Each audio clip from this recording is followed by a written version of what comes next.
एक गांव में रतन और बिरजू नाम के धनी दो पड़ोसी रहा करते थे। एक दिन की बात है, रतन किसी काम से बाजार जा रहा था कि तभी रास्ते में मुखिया रतन को रोक कर बोला,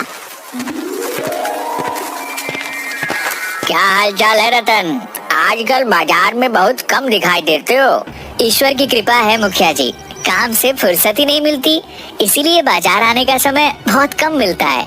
दरअसल मैं तुम्हारे ही घर पर आ रहा था, अच्छा हुआ तुम मुझे बाजार में ही मिल गए। अब तो आपको मेरे घर पर आना ही पड़ेगा मुखिया जी, काफी दिन हो गए आपको मेरी पत्नी के हाथ का चाय पिए हुए। किसी दिन जरूर आऊंगा, अभी मुझे तुमसे एक जरूरी काम था। हाँ हाँ बोलिए मुखिया जी, क्या काम था? रतन, हमारे गांव में कोई अस्पताल नहीं है और इसलिए हम सब गांव वाले आपस में मिलकर के एक अस्पताल बनवाने जा रहे हैं। ये तो बहुत शुभ काम है मुखिया जी, बताइए मैं इसमें आपकी क्या सहायता कर सकता हूँ? अपनी मर्जी से जितनी तुम्हारी हैसियत हो उतना दान तुम दे दो। मुखिया की बात सुनकर रतन ने अपनी जेब से 100 रुपए का नोट निकालकर मुखिया को पकड़ा दिया।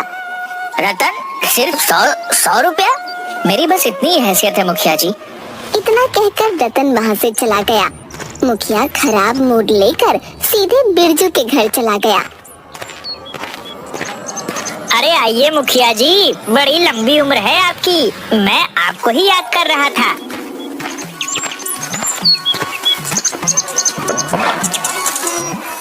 कैसे हो बिरजू? सब कुछ कुशल मंगल तो है ना?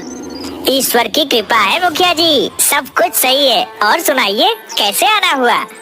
अरे तुमने तो सुना ही होगा कि गांव में एक अस्पताल बन रहा है। हाँ मैंने सुना है और मुझे यह भी पता है कि सभी गांव वाले आपस में मिलकर चंदा दे रहे हैं, इसलिए आपके आने से पहले ही मैंने 10 लाख रुपए का चेक आपके नाम का काट रखा है। क्या बात है बिरजू, मुझे तुमसे यही उम्मीद थी, लेकिन तुमने चेक मेरे नाम क्यों काटा?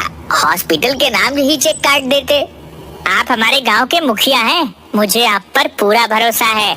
एक तुम हो और एक वो तुम्हारा पड़ोसी रतन है, जानते हो उसने अस्पताल को कितना दान दिया है? सिर्फ 100 रुपए। मेरी समझ में नहीं आता कि इतना धन का आखिर वह करेगा क्या। उसने तो कंजूसी की हद ही कर दी। इतना बोलकर मुखिया वहाँ से चला गया। कुछ देर बाद बिरजू संपत के साथ अपने खेत में चला गया। संपत बिरजू से बोला, इस गांव में सबसे ज्यादा दान हॉस्पिटल को आपने दिया है, अब तो हॉस्पिटल का उद्घाटन आपके ही हाथ होगा। जब सबसे अधिक दान मैंने किया है तो फिर उद्घाटन भी मेरे ही हाथ होगा। वैसे मुझे रतन से ऐसी उम्मीद नहीं थी, वह इतना कंजूस निकलेगा यह नहीं कभी सोचा था। संपत की बात सुनकर बिरजू मुस्कुरा कर रह गया। समय ऐसे ही बीतता गया। एक दिन की बात है, रतन अपने घर पर अपनी पत्नी के साथ भोजन कर रहा था कि तभी गांव का एक व्यक्ति वहां आ गया। क्या हुआ श्यामलाल चाचा, आप इतने घबराए हुए से क्यों हैं? रतन, मेरी पत्नी बहुत बीमार है, डॉक्टर ने उसका ऑपरेशन बता दिया है और तुम तो मेरी हालत जानते हो, मैं तुमसे यहाँ पर मदद मांगने के लिए आया हूँ। चिंता मत करो श्यामलाल चाचा, ईश्वर पर भरोसा रखो, सब कुछ सही हो जाएगा। मुझे 10,000 की सख्त जरूरत है रतन, और इस पूरे गांव में सिर्फ तुम ही हो जिससे मैं पैसे उधार मांग सकता हूँ। मैं तुम्हारे पैसे बहुत जल्द लौटा दूंगा, मुझे माफ कर दो श्यामलाल चाचा। मेरे पास 10,000 रुपए अभी इस समय नहीं है, इस समय मैं तुम्हारी 2,000 रुपए की मदद कर सकता हूँ। इतना कहकर रतन ने 2,000 रुपए श्यामलाल को पकड़ा दिए। मुझे तुमसे ऐसी उम्मीद नहीं थी रतन, क्या तुम्हें मुझ पर भरोसा नहीं है कि मैं तुम्हारे पैसे लौटाऊंगा? ऐसी बात नहीं है श्याम चाचा, मुझे आप पर पूरा भरोसा है, लेकिन यकीन मानिए मेरे पास इस वक्त सिर्फ 2,000 रुपए ही पड़े हैं जो मैं आपको देने के लिए तैयार हूँ। यह 2,000 भी अपने पास रख लो, जहाँ से मैं बाकी रुपए का इंतजाम करूँगा वहाँ से मैं 2,000 रुपए का भी इंतजाम कर लूँगा। अरे लानत है तुम पर रतन, इतनी धन दौलत होने के बाद भी किसी व्यक्ति की मदद तक नहीं कर सकते। श्यामलाल क्रोधित होता हुआ घर से बाहर निकला। रतन श्यामलाल को आवाज लगाता हुआ घर से बाहर आ गया, मगर श्यामलाल ने उसकी बात नहीं सुनी। तभी रतन की पत्नी भी घर से बाहर निकल कर आ गई। मुझे लगता है श्यामलाल चाचा को पैसों की कुछ ज्यादा ही जरूरत होगी। मैंने उन्हें कभी इतने गुस्से में नहीं देखा। क्या मैंने उन्हें पैसे देने से इनकार किया था? मेरे पास सिर्फ इतने ही पैसे पड़े हुए हैं। मेरी समझ में नहीं आता कि आपके पास अच्छी खासी खेती है। हर साल आपकी फसल गांव में सबसे अच्छे दामों में बिकती है। आपके पास से इतना पैसा आखिर जाता कहाँ है? भूलो मत कि हमारे बच्चे गांव से बाहर शहर में पढ़ते हैं। उनकी स्कूल और मेंटेनेंस का खर्चा कितना आता है, और फिर हमारे घर के खर्चे भी कुछ कम नहीं है। इधर श्यामलाल आंखों में आंसू लिए हुए जा रहा था कि तभी रास्ते में उसे गांव का मुखिया मिल गया। अरे क्या बात है श्यामलाल, तुम्हारी आंखों में ये आंसू क्यों? सब कुछ कुशल मंगल तो है? अब क्या बताऊं मुखिया जी, मेरी पत्नी की तबीयत कुछ दिनों से ठीक नहीं चल रही। हाँ, इस बात को मैं जानता हूँ। क्या हुआ बोलो? डॉक्टर ने उसका ऑपरेशन बता दिया है मुखिया जी। मुझे इस वक्त 10,000 रुपए की सख्त जरूरत है, और आप तो मेरी हालत जानते हो। मैं बड़ी उम्मीद लेकर रतन के पास 10,000 रुपए उधार मांगने गया था, मगर उसने तुम्हें 10,000 रुपए नहीं दिए होंगे और यही कहा होगा कि उसके पास पैसे नहीं है। हाँ, आपने बिल्कुल सही कहा। आपको कैसे पता? क्योंकि जो व्यक्ति हॉस्पिटल के दान में भी कंजूसी करता हो, उस व्यक्ति के बारे में हम क्या ही कह सकते हैं। अरे वह तो पुण्य का काम करने में भी घबराता है। मुखिया जी, आप ही मेरी कुछ मदद कीजिए। इस गांव में सिर्फ एक ही व्यक्ति है जो तुम्हारी मदद कर सकता है, वह है बिरजू। तुम्हें इसी वक्त बिरजू के पास जाना चाहिए। मुखिया की बात सुनकर श्यामलाल दौड़ता हुआ बिरजू के घर चला गया और उसे अपनी सारी स्थिति बता दी। अरे तो तुम्हें उस कंजूस रतन के पास जाने की क्या आवश्यकता थी श्यामलाल चाचा? तुम सीधे मेरे पास आते।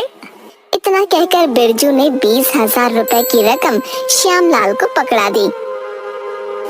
लेकिन मुझे सिर्फ 10,000 रुपए की आवश्यकता है। श्यामलाल चाचा, आप बहुत ही भोले हैं। अरे भाई, ऑपरेशन के बाद दवाइयाँ वगैरह में भी बहुत खर्चा आता है, उसका इंतजाम आप कहाँ से करेंगे? इसीलिए ये 20,000 रुपए आप रख लीजिए। मैं तुम्हारे ये पैसे बहुत जल्द लौटा दूंगा बेटा। श्यामलाल चाचा, इन पैसों को लौटाने की कोई आवश्यकता नहीं है। यह पैसे मैंने तुम्हें अपना पिता समझ कर दिया है, और एक बेटे को अपने पिता के ऊपर किया गया एहसान कोई एहसान नहीं होता, बल्कि कर्तव्य होता है। श्यामलाल खुश होता हुआ वहाँ से चला गया। इतना बोलकर अपने गोदाम में आ गया कि तभी वहाँ पर संपत दौड़ता हुआ आया। ये क्या बिरजू भाई, मैंने सुना है कि आपने श्यामलाल को 20,000 रुपए दान में दे दिए। वो पूरे गांव में आपकी प्रशंसा के पुल बांध रहा है। अच्छा, तो बात पूरे गांव में भी फैल गई। आखिर उस भिखारी को 20,000 रुपए देने की क्या जरूरत थी? मैं आपसे कब से 5,000 रुपए मांग रहा हूँ, मुझे तो आप दे नहीं रहे। बकवास बंद करो संपत, तुम हर महीने अपनी तनख्वाह ले जाते हो, फिर भी अगर तुम्हें पैसे और चाहिए तो मैंने क्या तुम्हें मना किया है क्या? कुछ दिनों बाद गांव में अस्पताल बनकर तैयार हो गया। मुखिया ने अस्पताल का उद्घाटन करने के लिए बिरजू को ही बुलवाया था। सारे गांव वाले अस्पताल के सामने एकत्रित थे। तभी बिरजू की नजर रतन पर पड़ी। अरे रतन, तुम भी अस्पताल को देखने के लिए आए हो? यूं भीड़ में क्यों खड़े हो? रतन भीड़ से निकलकर बिरजू के सामने आकर खड़ा हो गया। रतन, तुम यहाँ क्यों आ गए?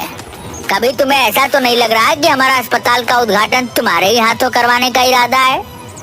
नहीं मुखिया जी, मुझे उद्घाटन करने का कोई शौक भी नहीं है।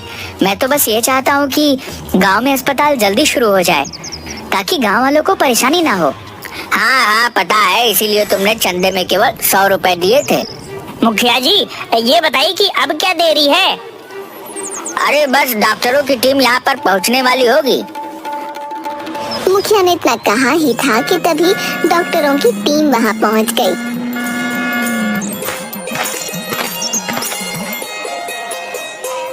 बिरजू अस्पताल का रिबन काटने ही वाला था कि तभी अचानक वो बेहोश होकर गिर गया।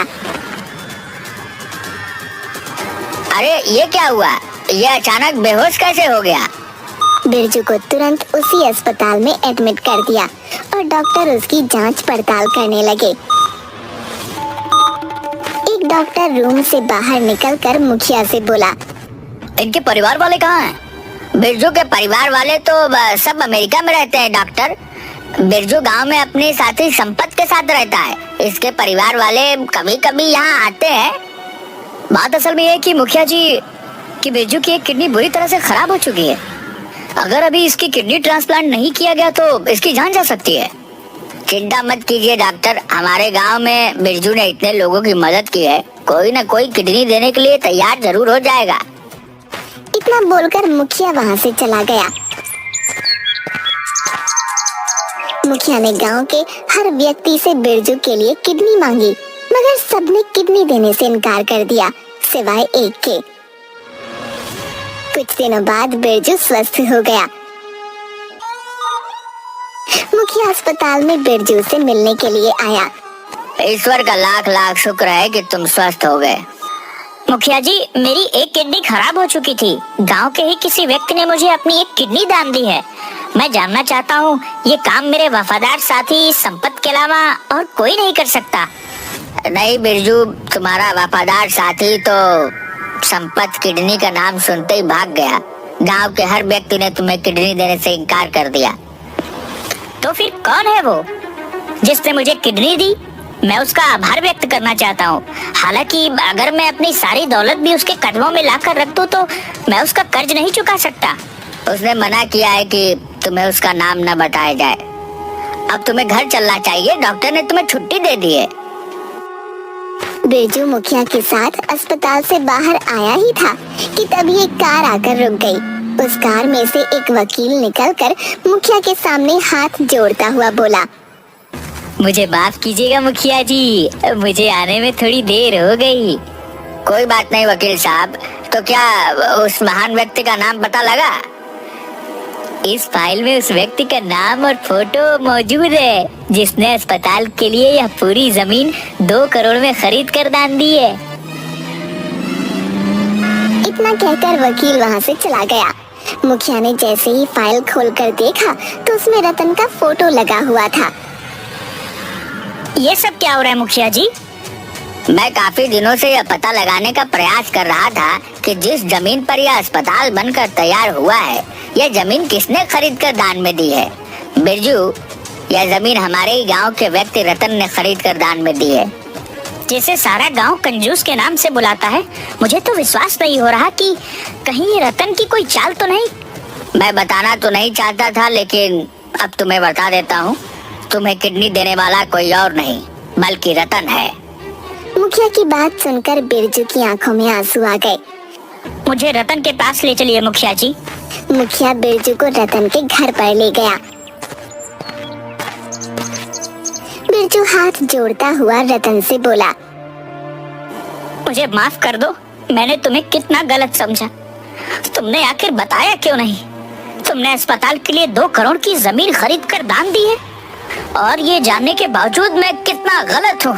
तुमने मेरा जीवन बचाने के लिए अपनी किडनी तक दान कर दी।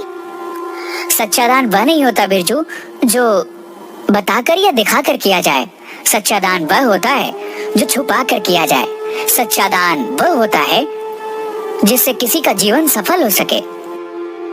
मैं कितना गलत हूँ मुखिया जी। मैं अब तक लोगों को धोखा देता आया हूँ। मैंने अस्पताल में दान भी दिखावे के लिए किया था। सच यह है कि मैं 2 नंबर का काम भी करता था। मैं अपने आप को कानून के हवाले कर दूंगा और अपने पापों का प्रायश्चित करूंगा। अपने पापों के प्रायश्चित करने के लिए तुम्हारा जेल जाना जरूरी नहीं। बिरजू, तुम अभी और इसी वक्त अपने सारे बुरे धंधे बंद कर दो और अपने बुरे धंधे से कमाई हुई सारी दौलत गरीबों को दान कर दो। फिर देखो तुम्हें तुम्हारे मन को कितनी शांति मिलती है। रतन की बात सुनकर बिरजू मुस्कुरा दिया और बिरजू ने ठीक वैसा ही किया। उसने अपने बुरे कर्मों से कमाई की सारी दौलत गरीबों में दान कर दी।